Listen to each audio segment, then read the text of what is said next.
So you will be assessed on each other's craft, which is normally much tougher. Students are much tougher in marking each other than lecturers, but it also gives you the possibility of yourself putting yourself in the shoes of an internal examiner, of somebody who has to mark, and go through the marking criteria, and also ask yourself whether you've understood them well. Because it's often only when we apply certain things that we start understanding them. So this is what we're going to do after the Easter break. Now, I've asked timetabling as well to see whether we've got some room and you've got all some time this Friday, because I'd like to offer an additional drop-in workshop where it's nothing new that's going to be taught, but it's all about yourselves, and you will have the opportunity to come and show me what you've done so far, or you can come as well with a list of questions. Now, as soon as timetabling has replied to me, I will send it out as an announcement on Blackboard. So that's where we are. But going a little bit back, since you submitted the first coursework, which was all about, trying to understand in depth one social, complex social or environmental issue, and seeing in general, theoretically, what are ways to address it, whether via charities, not-for-profit approaches, or for-profit social enterprises. Since then, you were tasked in January and February and March to see yourselves as potential social entrepreneurs. Now, it's less about theory, what's being written, what are the cases out there. It's much more about you putting yourselves into the shoes and thinking, how am I going to make a change? We attribute this very famous saying, be the change you want to see, to Gandhi. And this is what we would like you to do as well. Be the change that you want to see. In relation to the particular issue that you were so passionate about, to choose it as your coursework core for the entire year. And rather than using old business plan approaches to build a business plan for a fictive company, we decided to adopt a lean startup approach, which you can adopt to anything, even to your learning, which is all about saying, okay, what is the very minimum viable product that I can build, that is needed, that will make a change, that will make an impact in the area that I want to make. What is this minimum viable product? How can I get it out to certain key stakeholders, including beneficiaries, to see whether they like it, or whether they would change something about that product or service, or whether I need to change how I promote my solution to them. Because you can build the nicest product, we all know that from general business and management, if you don't get the customers, if there's no market, or if the customers don't really want to pay for it, don't want to use it, then you've failed with this particular product. And similarly, that's the same, well, it's very similar in social entrepreneurship. You need to get out there with advertising, often with social media, to make yourself known to potential beneficiaries, to funders, and others. So and when I say that this lean startup approach is also useful for your learning and teaching, I mean, you can also bring the seminar exercises that you might prepare at home to your seminars. You can bring a draft and to every seminar. And we as seminar tutors will give you feedback on that, and that will reshape it. Either you will go in greater depth, or you will move it a little bit.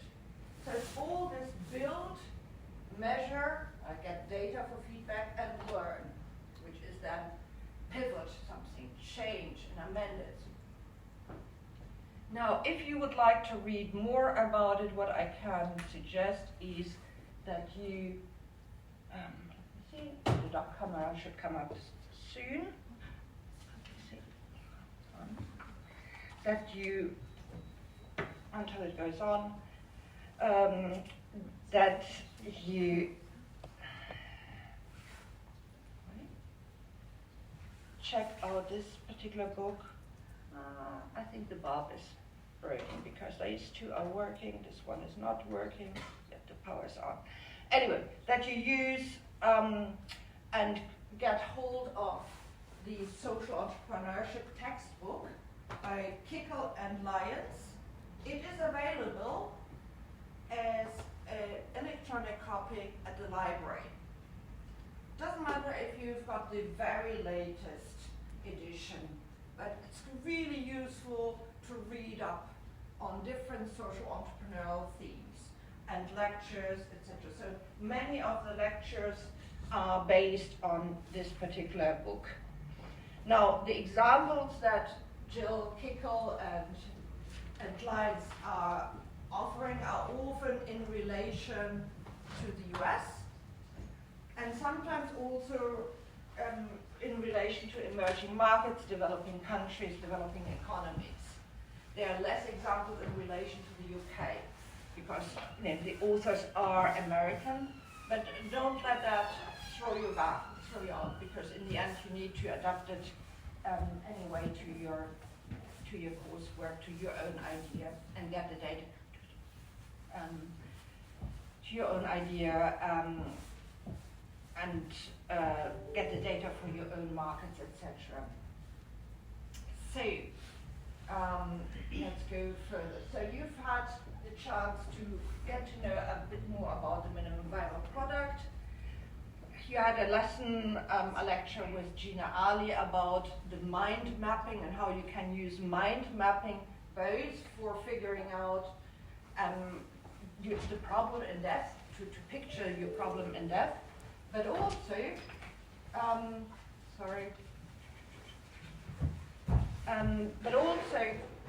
to draw a map, a visual representation of all your inner stakeholders, all your skills, your experiences, everything that you've got to bring as social entrepreneur, as startup entrepreneur, to actually develop the idea.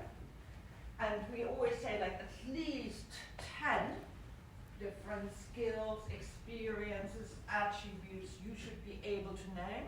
So at least 10, make a note of that. And then also, the mind maps are quite useful to portray all the different external stakeholders. Now, when we talk about external stakeholders, let me remind you, if you want to have a better mark, don't just write supermarkets or restaurants if you want to tackle food poverty.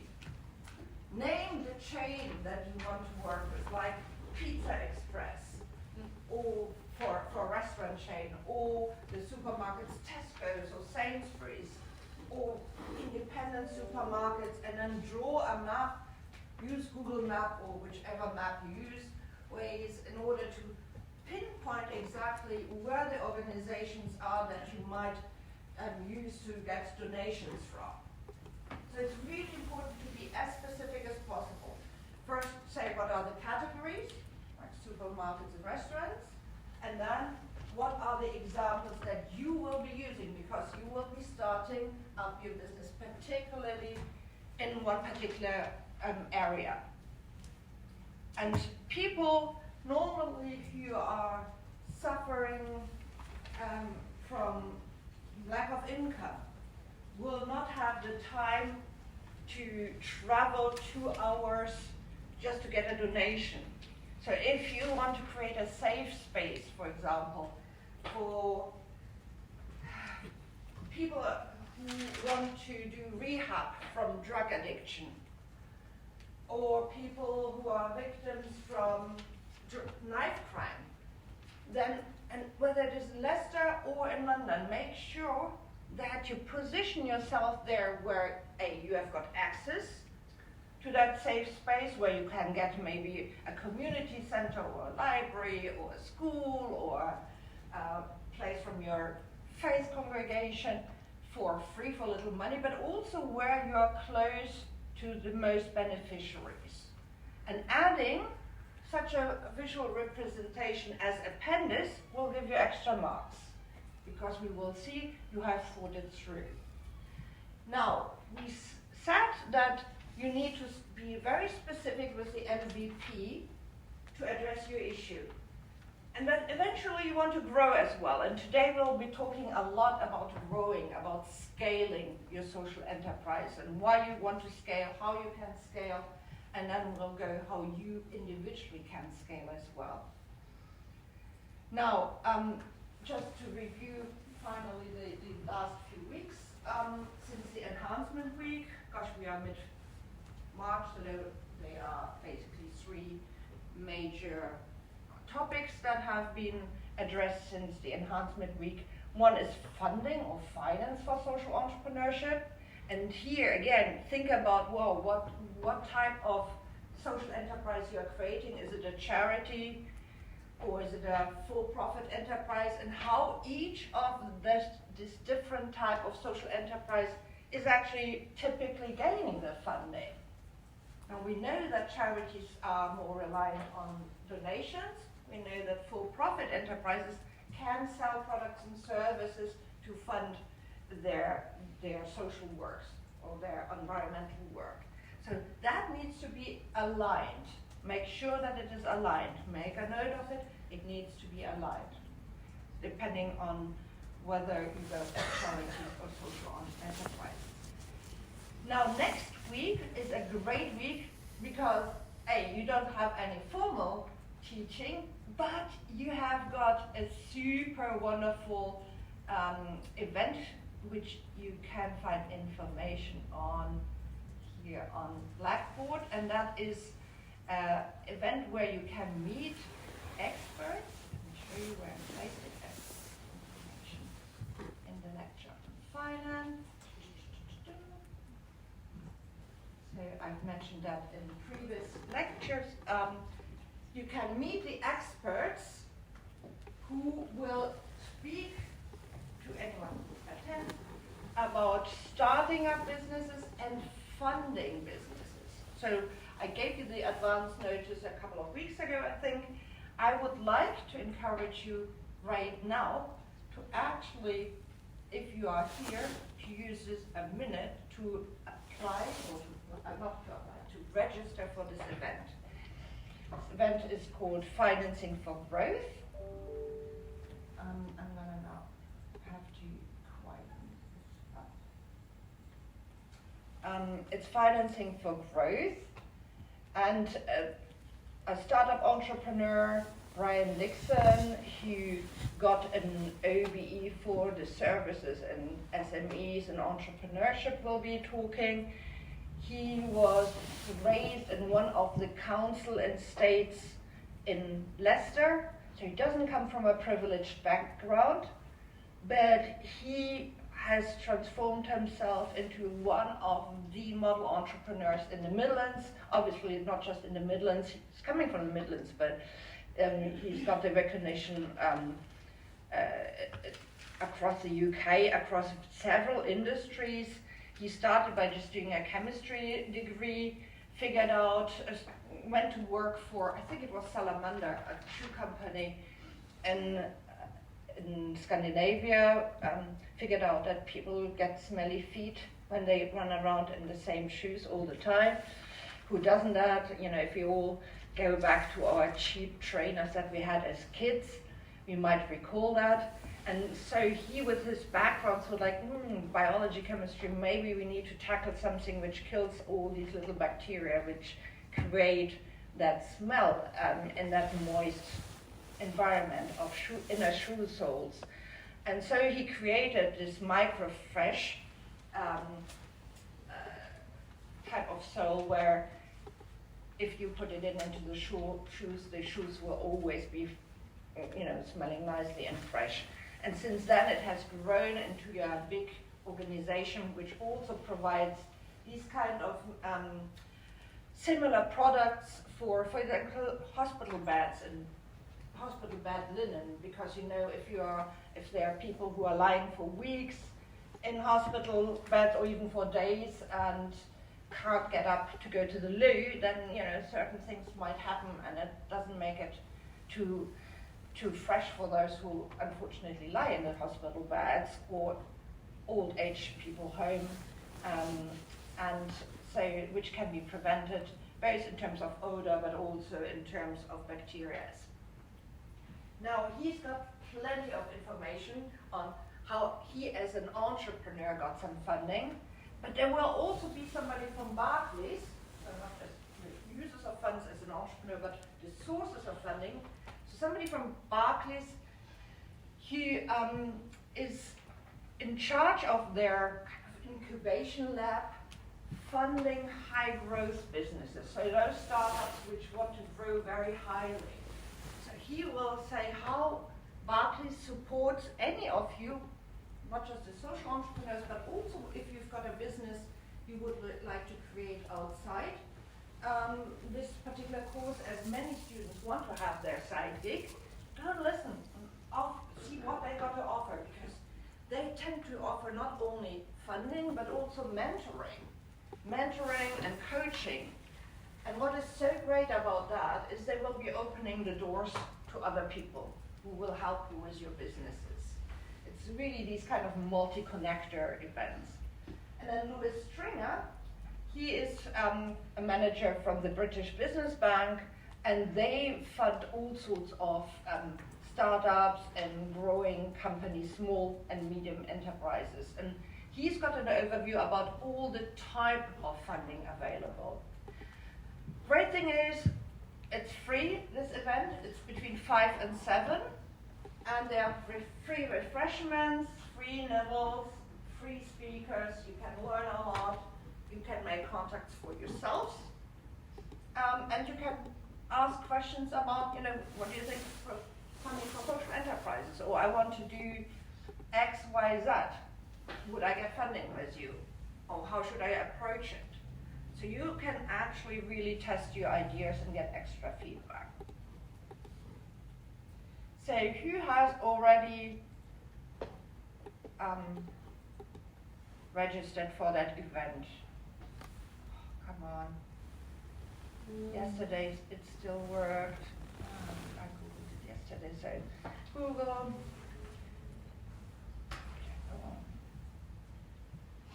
See, financing for CMU event.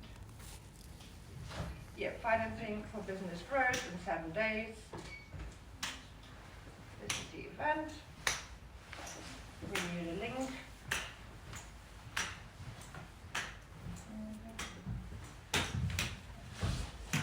Hi there.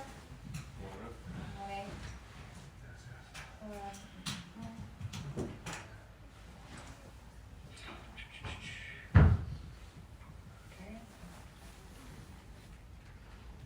That's financing for business growth. You can Google it, you find it here, and register it. Who has already registered for that event?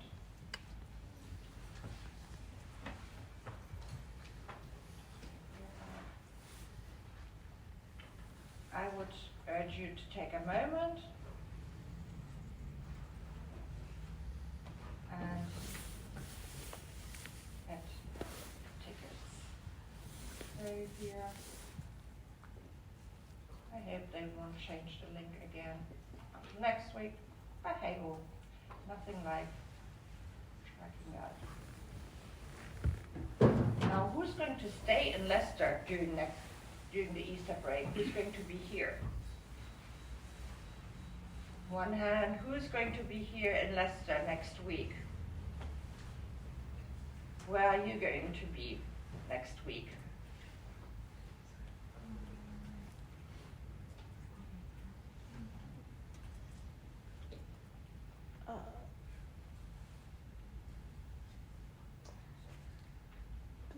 Come on, don't be so shy.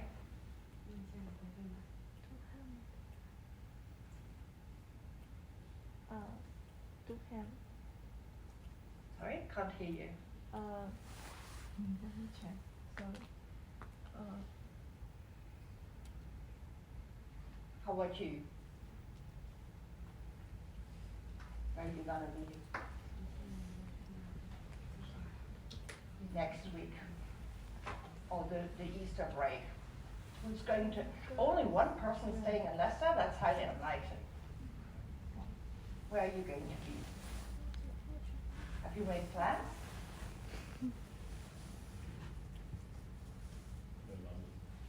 In London? Mm-hmm. How about you guys? Probably gonna be in London as well. Mm-hmm. Leicester? Mm-hmm. How about you? Probably Leicester. Yeah, lady in the front? Leicester. No. Durham.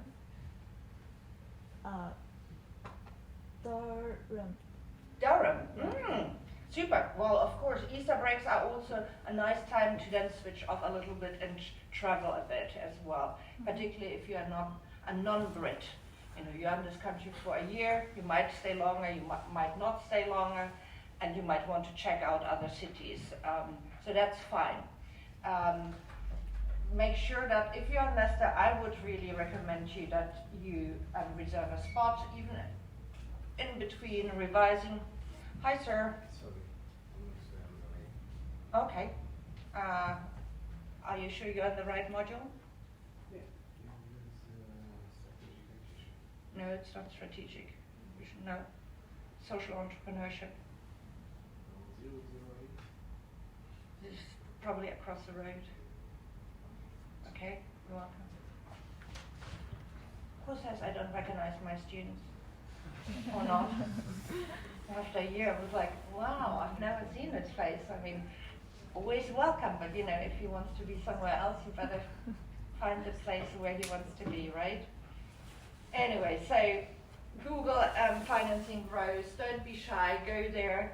Hook up with a mate, a classmate. So if you feel uncomfortable going by yourself, it's really not threatening. It's, if anything, it's inspiring for anyone who might think of ever starting up a business. Now, we've got a session, a fairly short session in terms of content today, focusing on scaling. I want, at the end of the session, or the second half, also give the opportunity to ask you any questions on the social business canvas, because I was not here last week. I was on strike. But I had uploaded loads of material, including videos with explanations on the social business model canvas, which is another graphic representation on how businesses can focus on delivering value and make an impact in relation to the issue that they choose to tackle. But the first half and the main topic today will be about scaling social ventures, introducing different types of scaling, and then pointing towards the additional assignment support. Now, why would you seek growth? Why would you seek growth? Well, first of all, you know, typically those complex issues, the social issues, are huge. They're humongous. And if anything, we sometimes want to make a greater change that we at the beginning can make. Often it is much more difficult to focus on starting very small when we see the magnitude of the issues. We've started right from the beginning of the year to see what are the massive global issues connected to the UN SDGs, right? And then how does the issue that you are trying to address, how is it lived out, how is it experienced at a local level? So you choose an issue where you've got experience, either personal experience, personal passion, or you know people who are affected by that problem. That's a local issue. But we linked them to the UN SDGs, which are global issues. And clearly, often we think like, wow, life's too short to just play around in one's own garden. We really want to conquer the world and make a big, big difference, right? So try to develop social ventures in a sustainable way, but that can mirror the magnitude, the importance of the social problem that you are trying to address and make a really great social impact. Now, a very quick engagement from you to say what is the issue that you are addressing. I'll just go very quickly, just give us a couple of one sentence saying what is the problem and where you are going to address it. The how is coming later. So very quickly, it doesn't have to be super detailed. What is the problem you're going to address? What did you do in coursework 1? Yeah?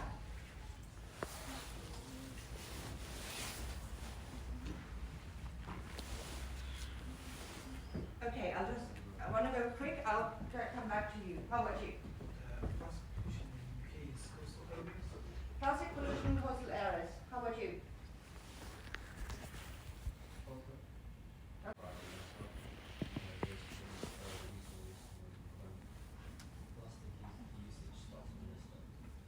Okay. Now, when we talk about racism in London, it would be also interesting to see, for example, is it amongst kids, is it amongst employees, employers, etc. Because it's such a massive issue, right? And we see it in so many environments that the more specific you get, what is your target group, the easier it will be for you to start up a business in that area. Later, the scaling can go deeper or wider. That's the other issue. That's what we are going to look at today. But let's first try to define where and who will be the target beneficiaries, right? So, thank you. Knife crime, 2 knife crimes in Leicester. Now, speak up very loudly so that those at the back can hear you as well. Have you understood what he was saying? People with no access to internet in Jakarta. So digital gap, digital poverty, internet access issues in Jakarta. Yes, thank you. Again, it'd be interesting to see which target audience you are addressing. Your issue, yes. My issue is in contradiction with the larger The issue. politics. What's the issue? The issue is how to have a clean environment and found the solution. Okay, clean environment where? Geography? Geography, okay, let's take UK, but can be No, applied around the no, world. you gotta focus. Clean environment. Is it air? Is it like above land? Is it below land? Around the waters. Okay, so again, try to always be as specific as possible to start up, then grow. Right. Behind you, sir. Yes. Yes. What's that question? You need to put your things down and listen to the question. The question was, what is the issue that you would want to tackle? But we continue next. Yes, and the yellow. Can't hear you. Probably they can't hear you either. Can you just shout it across the room? The employment in Leicester is not. Unemployment in Leicester. Old people, young people, teenagers. After graduate, just after. Okay, fine. Have you checked out the NEET, needs, not in employment, education and training? Really important statistics for you to find out. Women empowerment. Can't hear you? Women empowerment Women empowerment, where? in UK. Where in UK?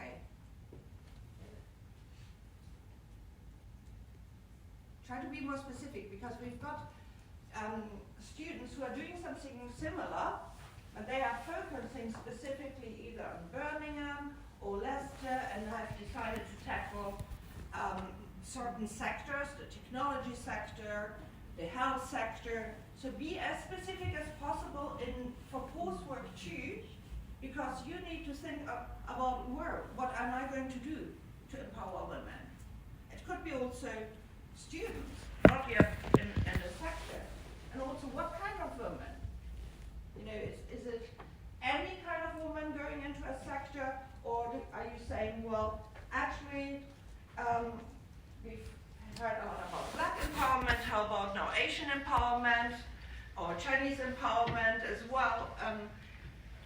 There's also room for us to gain more visibility and more, more chances to develop our careers, etc. Be specific. Really, you need to be far more specific if you want to progress and get a good mark. Now, your colleague. I choose food safety. Food safety in Food sa- Africa. Food safety in Africa? Can you be a little bit more specific?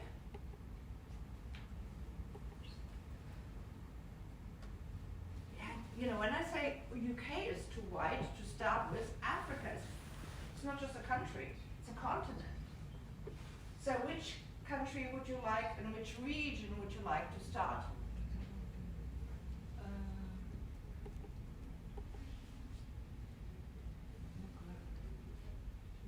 Okay, make a note that you need to find out. Your colleague next. I chose marine plastic pollution in China is Wow, super. And whereabouts in China? east area. In the eastern area, in the coastal area, or in certain cities? We had some plastic pollution here. 青岛 Is that a particular city? yes So what would help me, of course, is if you included a little map at the back. across the city in China is Okay. Fine. Next. Common dimension inland area. Carbon poor income. What are you going to do as social entrepreneur? Now let's start with the solutions. What is your minimum viable product or service? How are you going to make a difference?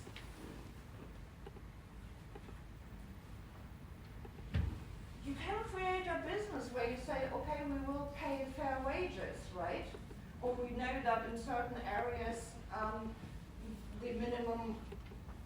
the minimum wage is too small, too low, and you could say, well, it's an aging population. I'm thinking aloud. So it's an aging population, so we will need more and more carers. So in our caring home, or we will have carer service like an app or website where the elderly or those who are not flexible enough to go to the hairdresser and go to the pedicure, they can actually call them to their places, from cleaning to hairdressers. But we will pay proper wages, not just £10 an hour, but £15 an hour. And hence, for caring as well as those kind of treatments,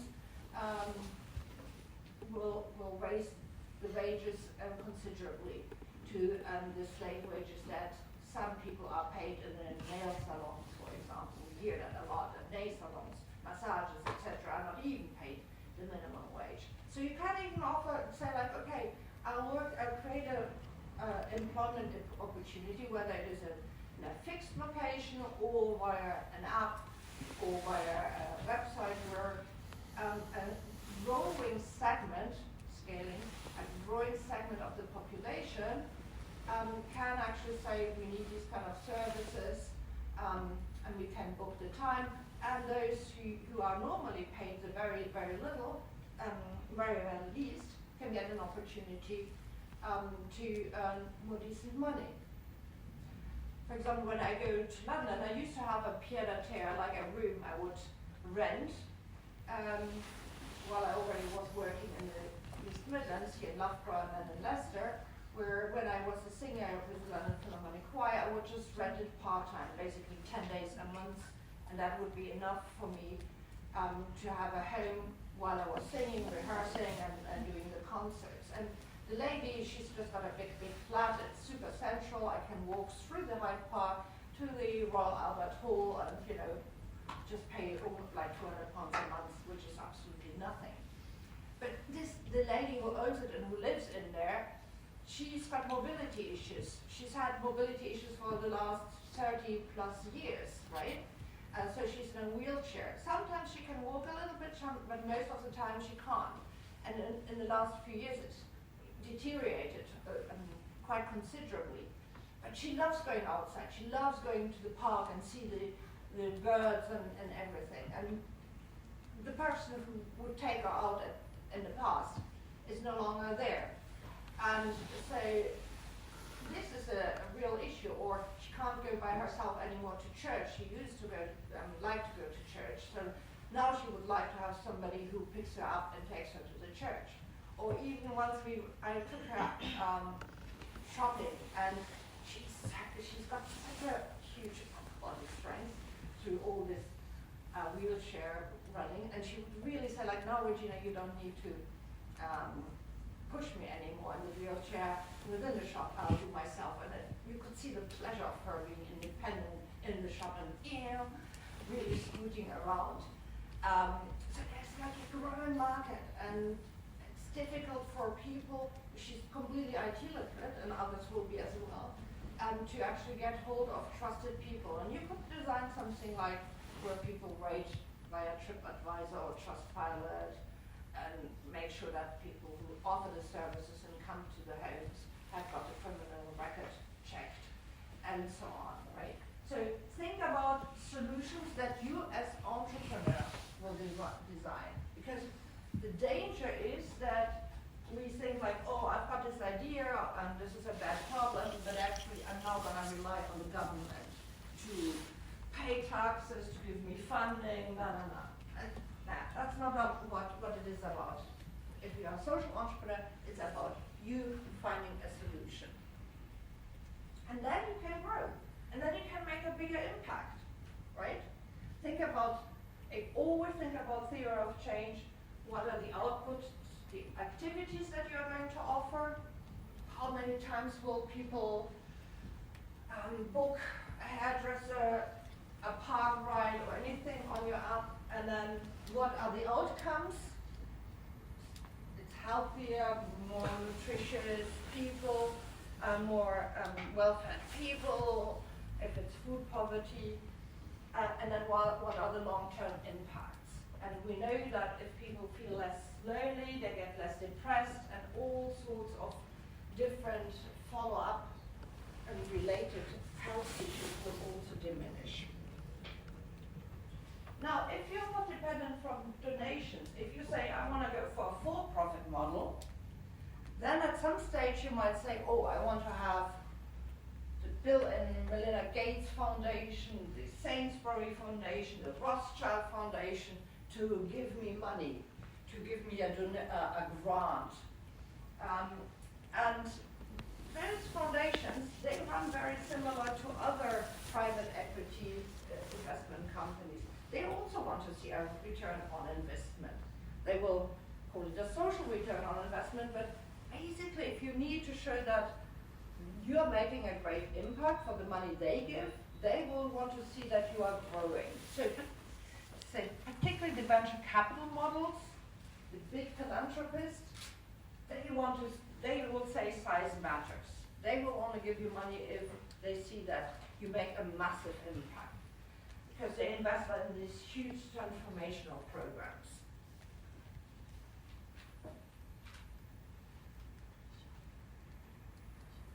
Now, what are the threats for growth?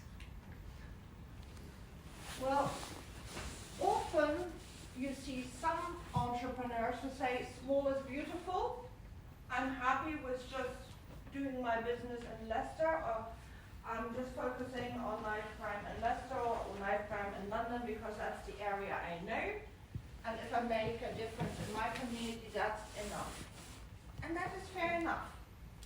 But you might then not be able to get investment from philanthropists who want to see a bigger grows. So you just need to be aware. When we talk about the next challenge, which is threat-based resistance, sometimes the funders, sorry, not the funders, the founders, like yourself, and then other employees who join your organization when it grows might have different priorities. So those who join might have a really conservative finance background and mindset who say like, we need to cut costs, we need to grow, etc. And that might go against your more socially minded missions and objectives. You might not want to cut costs, you might not want to lower the wages again if you just said like, no, we want to pay fair wages. So there might be a conflict of the internal culture. And the ventures board, so it might not be just an employee, but the entire board might not necessarily have the same vision and mission that they cherish as you do.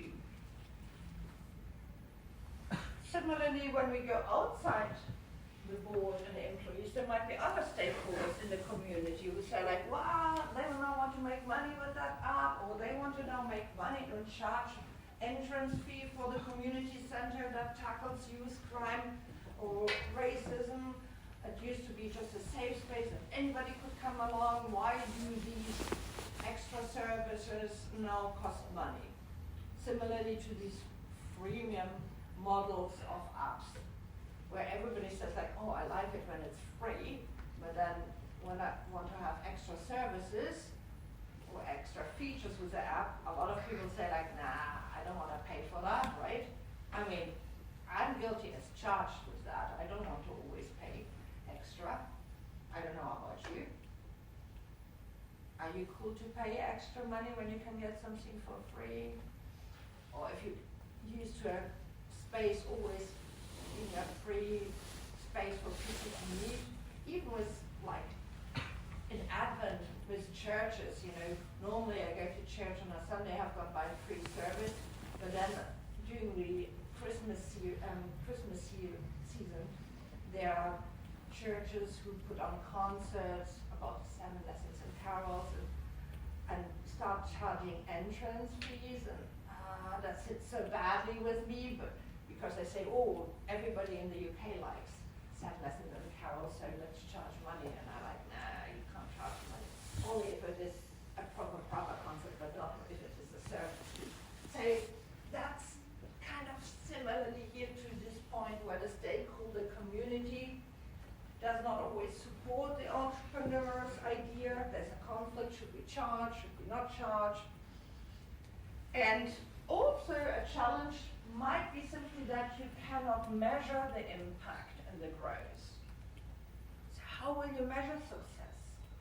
Always think, if I want to make a difference with air pollution, with plastic pollution in the coastal areas, how will I measure success? How will I measure that I will have had an impact?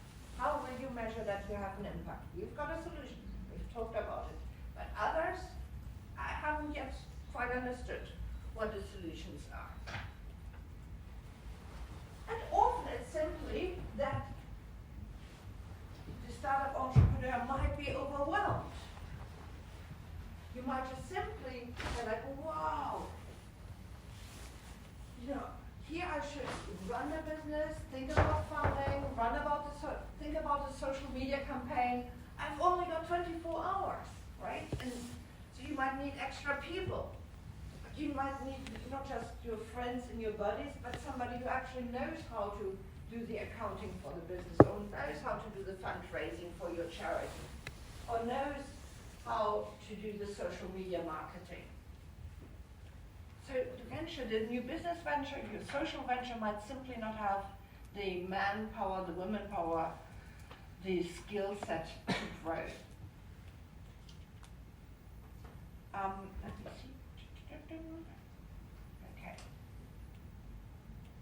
So I'll just do this slide and then we'll do a quick break for a loo break, for a toilet break basically. So what will help is if you've got a clear mission, and that's again going back to what is the problem you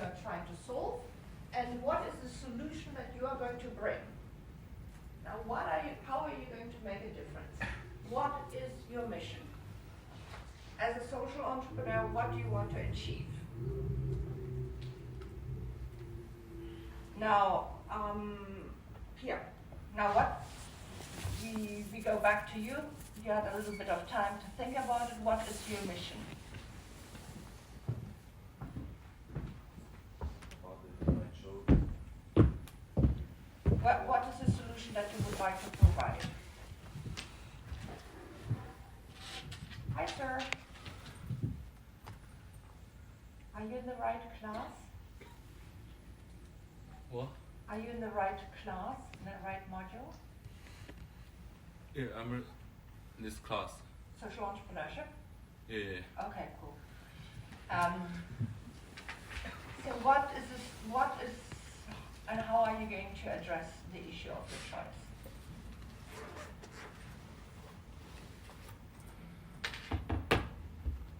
Anybody else?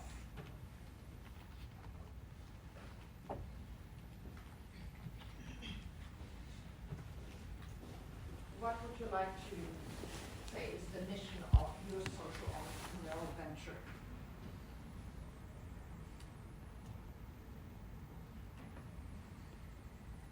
You want to go? Give it a go. We can only give feedback, right? Anybody who shouts out something out here will get some feedback, and you can make notes and say like, oh, okay, I need to think about that when I'm working on the coursework. I'm not expecting you to spend like the entire afternoon working on it, but at least you can make notes of what you need to do. So go ahead. So also, I want to reduce the level of like drug-related crime in Leicester in terms of how I'm going to achieve that. I'm not too sure yet. I know what approach I want to use, but I don't know the actual solution yet. Okay, do you want to share what are the options? Well, obviously I want to use like the business, like not-for-profit approach, because obviously it gives you the edge of like sustainability and obviously legitimacy as well. I was thinking either something along the lines of like a rehabilitation centre, but I don't know how I would make it different to the current ones. Otherwise it'd be probably some kind of educational program to kind of help with like the younger generation and kind of take them away from that environment. That's as far as I go. Sure. Now think about whether your solution will be more on the prevention side or on the remediation side of things, right? You know, you are either preventing so that the drug crime goes lower by not having more drug-related crime happening, or it is what will you do for the victims of drug-related crime or for those who have been caught and need some sort of path back into the society once they are caught, once they went through the sentencing. And depending on who you will be focusing, depending on your key beneficiaries, the solutions will be different. Okay? Anybody else? Would you like to go? Anybody here? In the front? In the back? What is the solution? What's your mission? Access to clean water. Mm-hmm. The area I picked was Chad, line Chad, and I wanted to create a reliable water source for those in that area, because even though like charities like UNICEF are going over there and creating water sources, they're not like managing them, which is why they're not like lasting basically. So what I want to do is to create a reliable water source for them. And so what is a reliable water sourcing or system consist of? Honestly, I'm just gonna do like you know how they have like a cake pump, or they have like the I'll sort that, yeah. Okay. I just wanted to know whether these were wells or other things. Just check out what's there, replicate it, learn from mistakes from others, and replicate it in a better way somewhere else. And so the mission could be giving access to clean water in rural areas of northern Mozambique. I don't know, you just decide whatever you want to, right? But be as specific as possible. It could be also access to clean water in you are investigating, right? For example, when I went to Kenya and visited several social enterprises, I met one which is a super scaling social enterprise giving access to clean sanitation. Because in the areas in Kibera, in that one particular slum, they don't have the proper sewage systems. You know, you can't go to the loo and flush it and then it's away. Doesn't exist there. And of course, everyone still needs to pee and poo, right? So what do we do? And it's like, oh my God, you know, if you don't have the spaces where it goes away, the infection rates on the cross-infection of water and other living spaces is just worse. And they created this kind of model. It looks like a like a TARDIS, like a little toilet cubicle, like we sometimes see here in public spaces, or if you go to any music events, they're outside.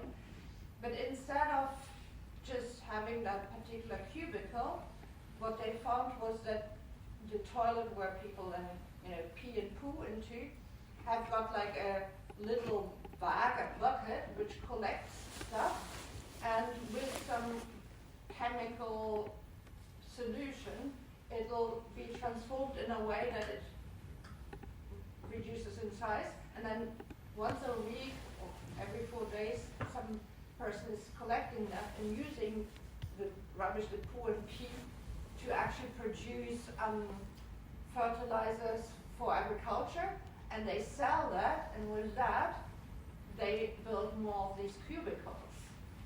And it's become a really interesting franchise model where you could say like, oh, I actually want to be part of that model, and I will in charge, and I'll be basically the maintenance service person. So I will be making sure that the rubbish is collected as soon as it needs, because eventually these cubicles got more and more innovative. They had sensors, and eventually they get sensors which let you know in central office when it's full, so you don't just check, go like on a weekly basis or every 4 days without knowing does it need or does it not need. It's just really amazing. So Synergy is a really cool model. And there's so many cool models where you can see, oh, that's actually a business like not-for-profit, or even a for-profit social enterprise growing there. And have a clear mission. When we say create an appropriate structure, is to say, well, okay, are you going to be not-for-profit or for-profit? Are you paying your employees or not? Develop a unified and supportive culture is important for those, of course, who create it, but for you and your coursework, it's less important. Collect data, and data is super important for you. Think again, what is the impact that you want to make? And how are you going to measure that? So what is the impact that you are going to make, and how are you going to measure this? And now I want to make a break. Yeah. So I will post it here.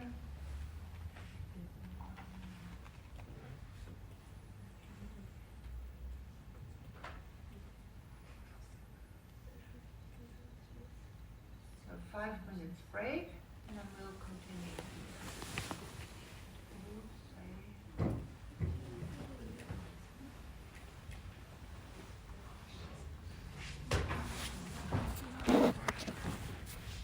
Last majority, over 200 students of you haven't got scheduled lessons, so I can offer drop-in. Assessment drop-ins this Friday between 2 and 4. I'll ask her to book it and let me know the room. She unfortunately hasn't yet sent me the room. She just wanted my okay first.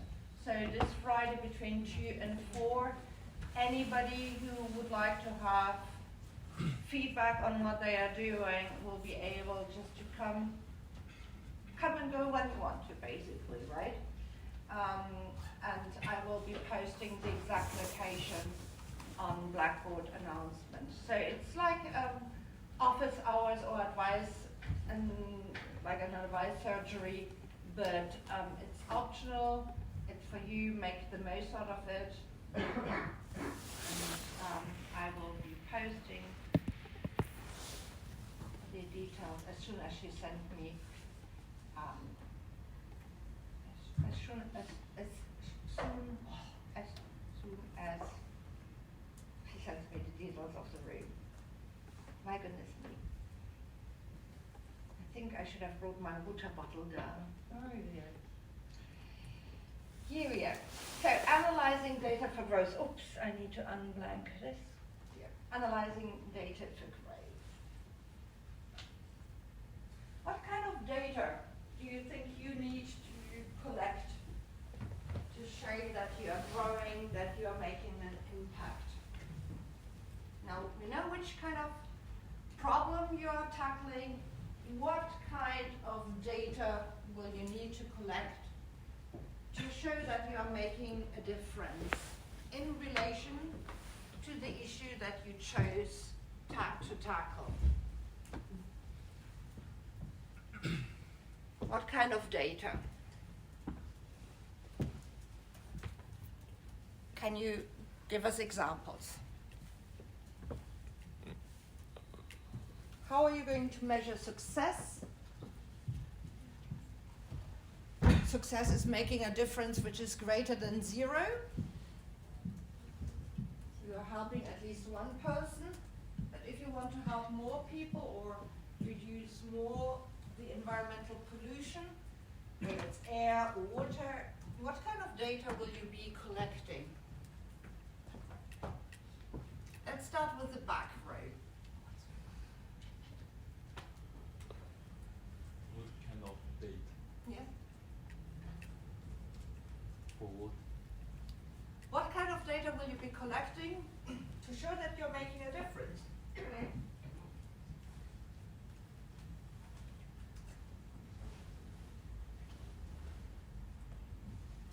How are you measuring success?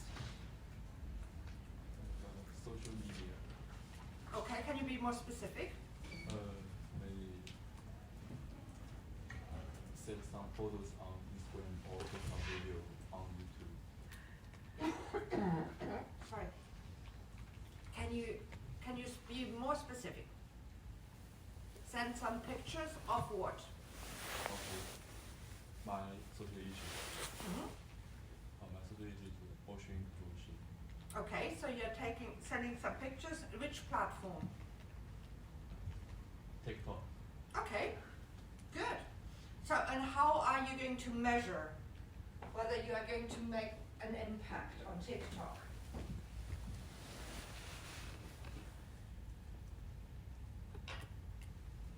What are the metrics of TikTok?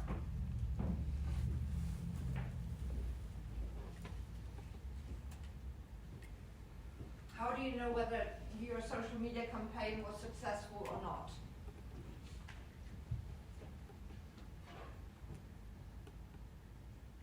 Who uses TikTok? Who has got TikTok on their phone? Raise your hands and don't be shy. I haven't got it, but I'm just raising my hands to show how you should. Raise it higher, raise it higher, raise it higher, raise it higher. Here, super. So do you know what makes a successful TikTok campaign?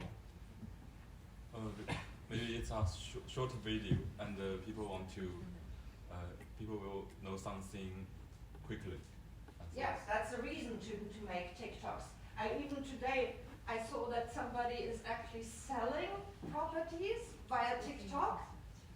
And she said, like, everybody is spending hours on social media, but on Rightmove, which is like Zoopla, the main two platforms where normally properties are advertised, people spend an average only 10 minutes on it when they look for properties. And she's super successful selling properties as an estate agent via TikTok, because the way she puts the TikToks, she sits down in the sofas or pictures herself as making the properties looking like a home that people feel comfortable and proud to buy. So, I mean, like, TikTok is used for everything, for so many different things, right? So, but you need to know what makes it successful, what makes a How do you know whether it's successful or not? The views, yes. What else? Number of views. Write it down. You gotta tell me in your coursework if you go for a TikTok campaign, you gotta say you're measuring it with views. What else? Audience engagement. How do you know whether they are engaged? What kind of engagement? Comments, absolutely. So number of comments, right? What else? Shares, super important as well, right? Because then those who share will grow the visibility of you. It will reach more people. So sometimes it's views, it's clicks, it's then clicks on the links. Gosh, I don't know TikTok, but at least I know a little bit about Twitter. And then the sharing, etc., right? So you've got the analytics there. You need to decide which are the important analytics. And that is true for all the campaigns of any social media that you will be using.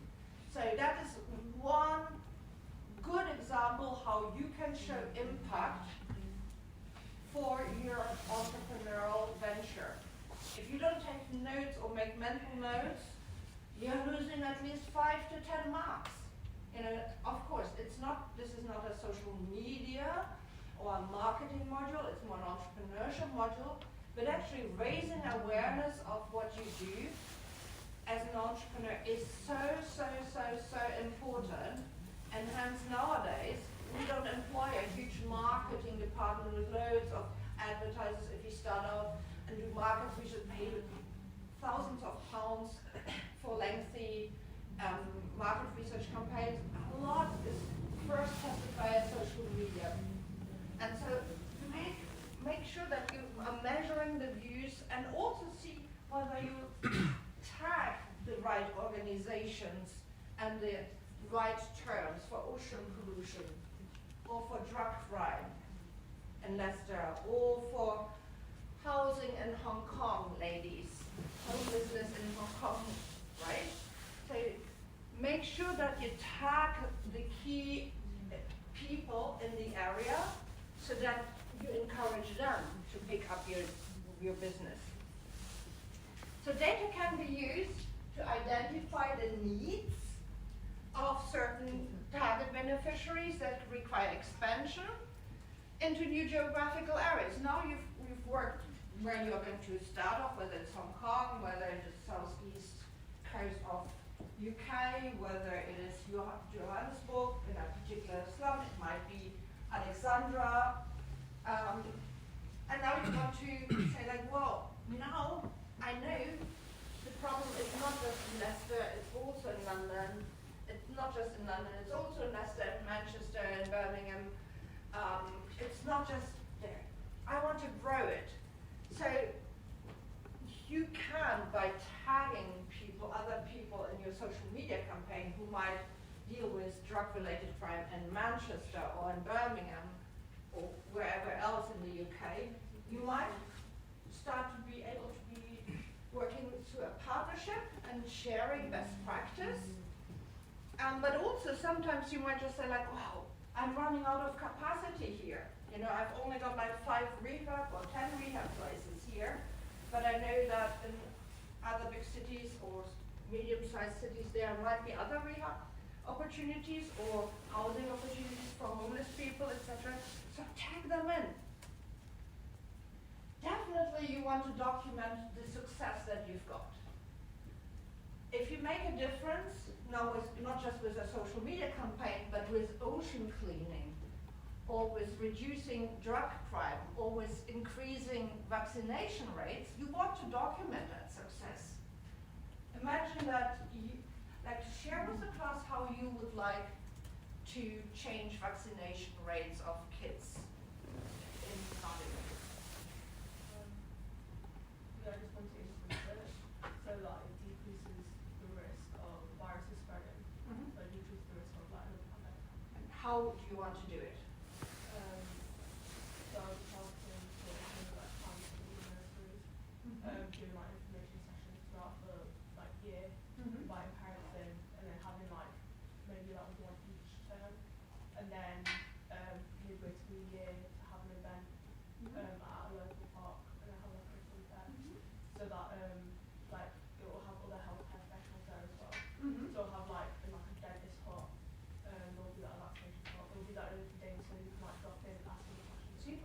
I think these big launch events or events at mid-term of the growth trajectory might be really helpful as well. And you could say, wow, you know, this event that I hosted, promoting healthcare for our kids, including, you know, information about vaccination and also having maybe a little hub where people get vaccinated immediately, had X amount of people joining this particular event. Or even if you say, well, I've actually visited 10% or 20% of all primary schools in Nottingham in the first quarter, talking about the risks and the benefits of vaccinations. And I've been a number of parent evenings. You've got to think like, okay, how do I want to make the difference? And how can I document it? How do I measure that? And then, of course, how can I make it known more widely? Because if you make it known more widely, people might say that she's doing something and Nottingham, I wish we had somebody like her in Leicester as well. Or I wish I had somebody like her in Birmingham, where this similar problem exists. So at different times, it's good to take stock and see, okay, how far have I gone? What have I achieved? And what are the measures? And here, it's always going back to what you've done and analyzed in the first coursework. How is the problem measured locally, nationally, and then also according to the UN SDGs and related organizations. Now, if it is vaccination, it might be that the WHO is more indicated than just the UN SDG platform to measure and say like what the vaccination rates are and the measures accordingly per age. So you want to document its success, and you want to market yourself. You want to promote yourself to get material support, that these are donations in kind. With food poverty, it could be food parcels. With the vaccination campaign, it could be, you know, free printing of your leaflets, or free use, free translation by similar advocacy groups who say like, well, actually, you know, we've got 20 different languages spoken in Nottingham. I will help you for free to translate your leaflets, right? So you get material, but also human resource support, skill support, and of course political support, because we know if we get political support, then we might be able to grow even more quickly. Because through local political forums or even political organizations, whether it's at local level, the local council, or the regional council like Leicester and Leicestershire, or then nationally, you can get then possible with, for example, the restructural and renewal funding and other funds that may help you grow. In this area, in Leicester and Leicestershire, let me go on Google, we've got the LEP, so we've got the economic growth strategy of Leicester and Leicestershire Economic Partnership. So it might be worthwhile checking what kind of funding do they have. I mentioned in one of the other seminar groups that the chair of the advisory board of our faculty here, she's a lawyer. She's got so many prizes for one of the most well-known lawyers in Leicestershire. She sits on the advisory board, but she has also now got a position at the LEP, the Leicester and Leicestershire Economic Partnership, and she's particularly interested in promoting social enterprises. So anybody of you who's trying to grow a business here would check her out and say, can I have lunch with you? I want to see what the LEP can help to promote programs or support financially programs that reduce drug-related crime. Here there are the investments, what are LEP Open Core? They are LEP Local Growth Funds, Growing Places Funds, Enterprise Zone, and Getting Building Fund. These kind of fundings also exist in West Midlands and London area, and probably abroad as well, wherever you want to create your business. So it's important to see what is the local funding which is available. Thomas White Charity.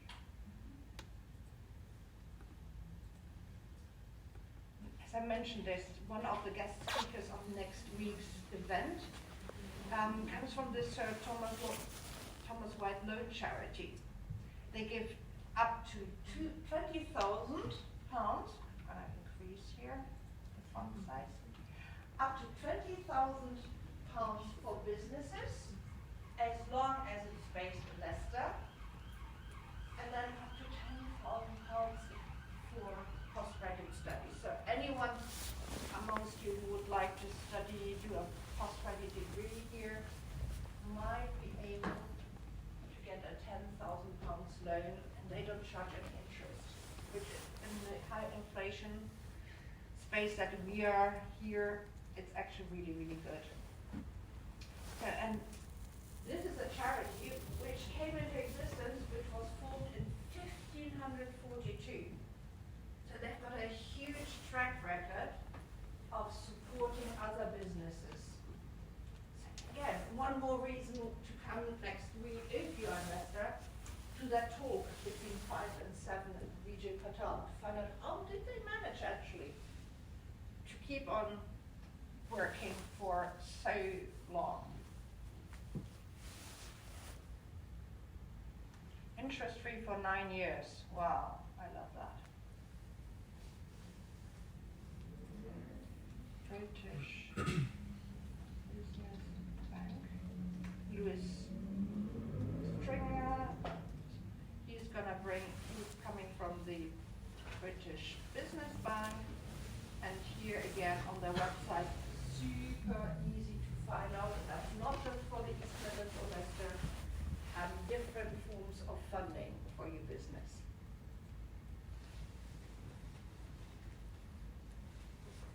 Great thing amongst most of these funding sources is that they also give you mentoring and coaching and open other business contacts for you. Now, what are the different ways to grow? One is just disseminating. It's basically telling people, okay, what you're doing well. We've talked about social media campaigns. But also, in the case of those who are producing any particular product rather than a service, you need to make sure that you keep the intellectual property. Whether it is the business name, whether it is the slogan for design rights, whether it is the mechanism which cleans the water near textile fashion factories in Hong Kong. Make sure that you protect your intellectual property because that is worth money. And if you grow, eventually you can sell it to other interested parties, and then with that money you can grow your social enterprises. Then what many of you might think is how to then branch out to other cities, how to grow your social enterprise beyond London, Leicester, Hong Kong, Joburg, and the different cities that were mentioned here. Now, growing is cool, but most of the time we grow via franchising. It's also challenging because you don't know whether in a different location you get the same response to your social enterprise as in your original location, because often we start in a location which we know best. So it's attractive if you grow your own branch, you still keep control. If you grow via franchising, you give up control. So I'll just go immediately into franchising. Here in social entrepreneurship we call it social franchise. franchising, it's very similar to the normal franchising strategy. It means that you are the parent of the venture, and then franchises in other cities or other locations, other regions will have to follow exactly the rules, the advertising, etc., as you have developed. It often allows to roll out your business much more quickly than via branches, because people, the franchisees, will need to pay you to get exclusive user rights in a specific region. Then of course networking is massive. That's why I always say go to all events, you know, whether it's in autumn to the Leicester Business Festival, or whether it's next week to the Financing Growth event. Network, network, network. The more you put yourself out there, even if it's for free nibbles, refreshments, and you pick up one single thing you went to, the greater the opportunities that you will have in life.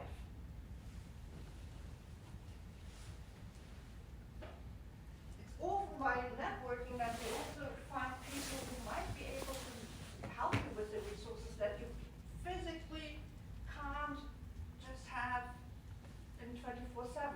Time is the most valuable resource.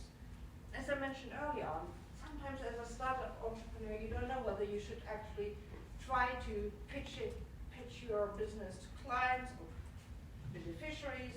Should you look raise funding? Should you do social media? Only 24 hours, right?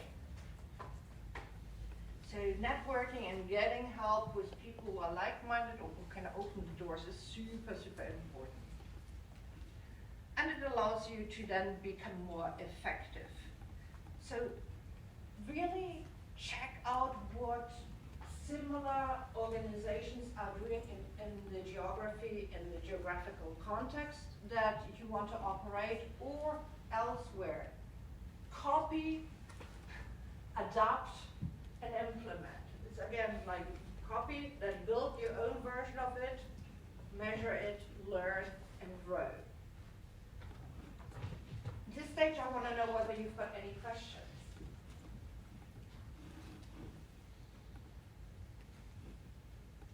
So we went through the class a few times today in the first half. Now, almost everybody shared what the issue is that they want to tackle, and some have said how they want to do it. How about you? What is the issue that you want to tackle? Who are the beneficiaries, and how do you want to tackle it? While I worked on policy, when I first decided, focus on the poor people, small people. And now we want to know now for you are going to be the social entrepreneur. What are you going to do?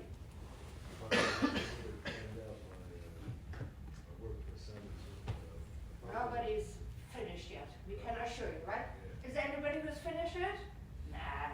If you turned around, you would see a lot of heads saying no, no, no, no. So you're in good company, right? So, but kind of what is your idea? You're going to be the social entrepreneur. What do you want to do? I'll probably say poverty cluster, for example. I could work with, let's just say, charity shops maybe. I mean, it's a broad concept, but let's just say a part of that concept is maybe work on with charity shops like the British Heart Foundation, because because you can donate your stuff, your clothes, your furniture, and they can sell at a very cheap price. So it's very easy and good for the poor people to purchase some clothes. I can work with blowers, for example. I mean, it's very difficult, but I can't wrap my head around it. Yeah, but what will you do? When you say I will work with British Heart Foundation or Laura's, what will you do and to which effect? What is the change that you want to make? Make lives of the poor people here easier. How?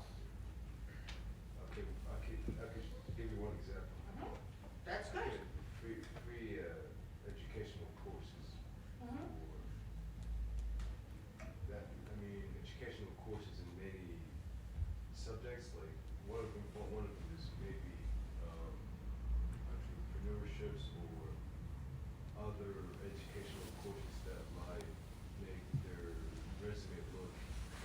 inclusive so we can get more jobs. Are you talking about young people, middle-aged people, All- long-term all unemployment? Now, all ages, you've missed out so much, you know, like, how are you gonna advertise? Young ages, you'll be advertising it on TikTok. Older ages might be still on Facebook, right? Or in the libraries, the local libraries. So you need to tailor your solution from A to Z to exactly the beneficiaries that you will try to help first. I mean, what a lot of people are doing these days is to go to charity shop and buy, you know, clothes which still look really good, branded clothes, and then sell it more expensively elsewhere. Or if there's a house clearing, and you see that often that people just are giving away loads of clothes, that people say like, okay, I take these on and I sell it or Depop. Patents is a business model as well, but that's not necessarily a social enterprise. Okay, who else would like to share their solution? How are you going to address the issue that you would like to? I was thinking in Germany, the way they tackle the plastic issues there is they have a machine called a P-Fund. Which basically anyone can go there and then they put the bottle back into the machine and they get certain money back. So something similar I can provide service unless this costs less money. And then depending how I make the progress, so it will be for profit, and then I can expand it. So single-use plastic bottles being returned against some money, yes. In some countries that's part and parcel of the supermarkets even, right? You bring your packaging, whether it's single-use plastic bottles against money, or even the cartons of your cornflakes, and leave it at the So that's what supermarket. happens in Germany. Is people will pick up someone else's rubbish just because they know they're going to get money for it. And also again, back to my visit in Kenya of one social enterprise, it's unbelievable. It's like, looks like a factory building, and outside you've got humongous, like container and container sizes, just packets of collected single-use plastic bottles, and like huge vast areas, just single-use plastic bottles. And they go into this factory and basically are just smashed together and cut into little pallets, which are used as packaging material. And they sell these pallets to companies who need packaging material. There's a lot of money to make in these type of plastic.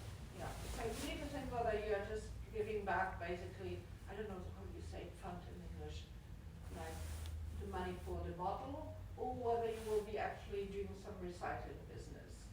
Is it just returning? Then that plastic that is collected will be sold to companies that makes recycled stuff, such as like furniture, sofas, are made out of plastics. Okay, cool, super. Now, how will you operate? Where will you have your location? Where will the stock, basically all the plastic bottles be? Where will you locate them? Have not done a lot of research on that, but I did spoke to one of the companies and they said we could provide you one full lorry plastics and we could give you £100. But it shows, you know, how little money you Yeah, get for a yeah. huge volume. But they're the middle person, Mm-hmm. so if somehow I could speak straight to the company, then maybe I can cut the middle person prices. But I still need to be research about it. Do some research about it. And another business, a similar business I bumped into recently was just walking through there are these railway tracks which were abandoned some time ago in Leicester. And underneath these arches, if you follow them, there are certain businesses cropping up, and one business was taking pallets and chopping them and selling them as wood to burn. I mean, it's obviously not super for your health, but for those who have got fireplaces in winter, it's nice to warm it with proper wood, right? And so they were just having really trolleys all there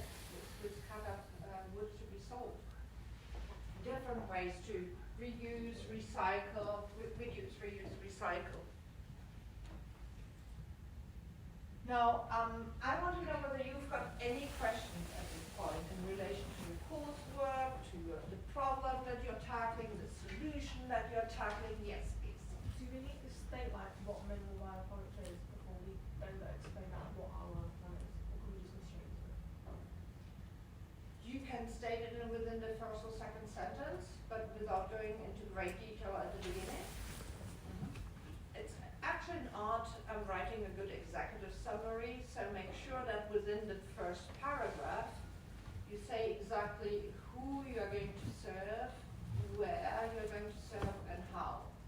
Just grab the attention of people, just very briefly explaining what you're going to do. And then afterwards, we can go into the steps why the problem is so massive, locally, nationally, and globally. Now, I'm going to double check whether she's already written me info on the room. Okay. Yeah. Okay.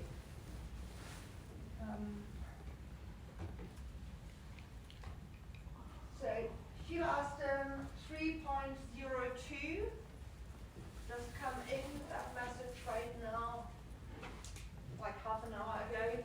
So anybody who would like to get one-on-one advice for their coursework, or is happy to come with a colleague and then do some peer assessment, peer-to-peer marking, feel free to pop by Hugh Austin 302.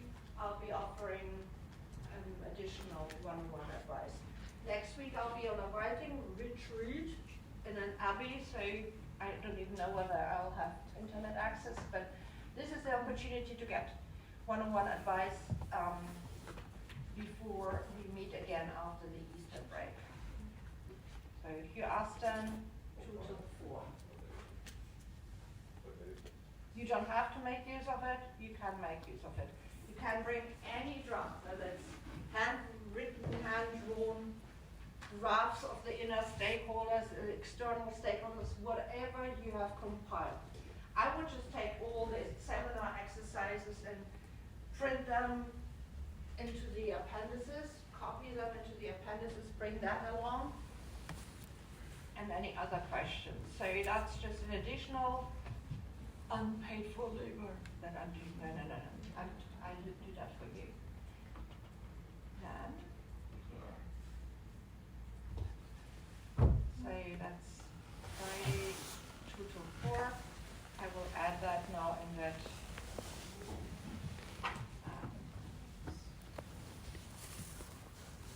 Friday. I couldn't confirm that. No. And location, if you ask them.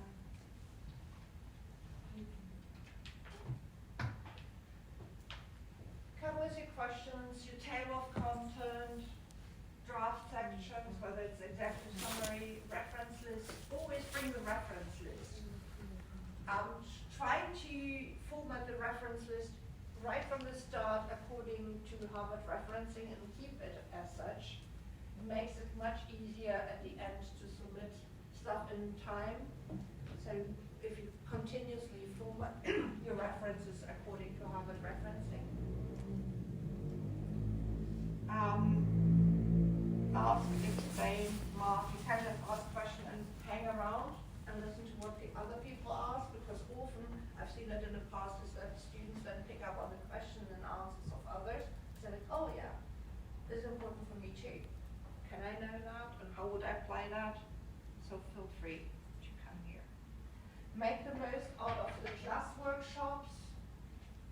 Before you submit, I know we are very far away from that, but before you submit it, run it through Studiosity, get some free opportunities to get your coursework checked and marked by Studiosity.